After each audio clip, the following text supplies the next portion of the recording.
Chapter 5, Section 1, The French and Indian War.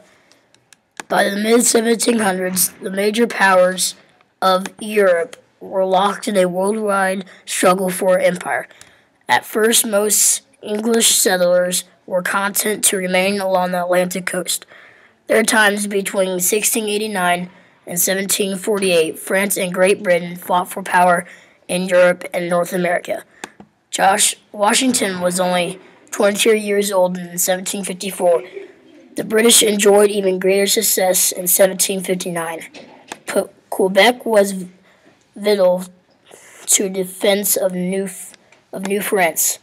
The fall of Quebec seeked the fate of New France, though fighting dragged on in Europe for several more years. Section 2, Rumor over taxation. By 1760, the British and their Indian allies had driven France from the Ohio Valley. Pontiac's war convinced British officials that they should stop British subjects from settling on the western frontier. The French and Indian War plunged Britain deeply into debt. When British officials tried to enforce the Stamp Act, they met with stormy protest from colonists. The taxes, people claimed, went against the principle that there should be no taxation without representation. By chance, on the very day of the Boston Massacre, a bill was introduced into Parliament to repeal most of the Townshend Acts. Section 3, From Protest to Revolution. Tea was tremendously popular in the colonies. By 1770, at least 1 million Americans brewed tea twice a day. Their ships, loaded with tea, reached Boston Harbor in late November 1773. Colonists had mixed reactions in the Boston Tea Party. In Massachusetts, colonists were already preparing to resist. At daybreak on April 19th, the Redcoats reached Lexington, a town near Concord. On the village green, some 70 Minutemen were waiting, commanded by Captain John Parker. The British pushed on to Concord, finding on arms in the village. They turned back to Boston. News of the battles of Lexington and Concord spread swiftly.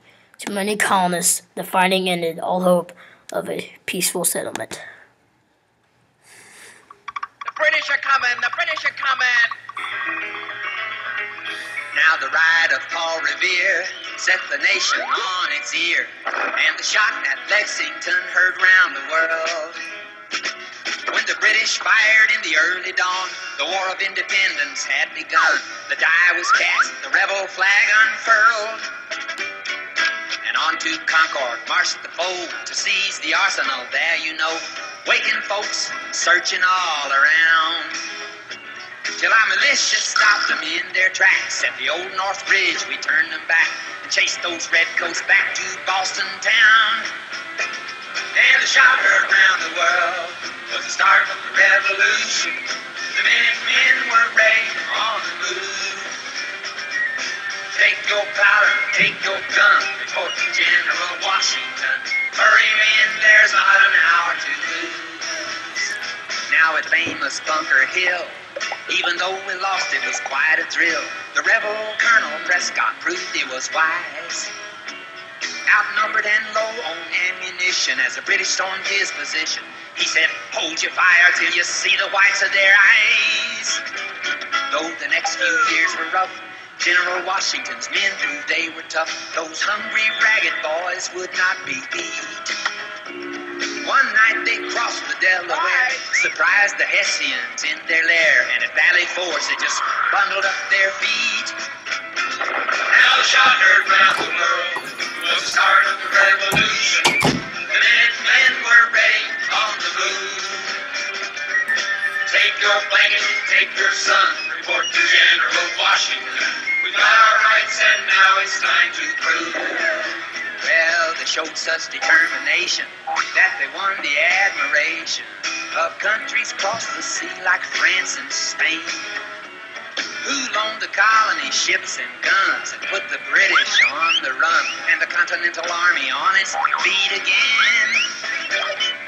And though they lost some battles too, the Americans swore they see it through. Their raiding parties kept up hit and run.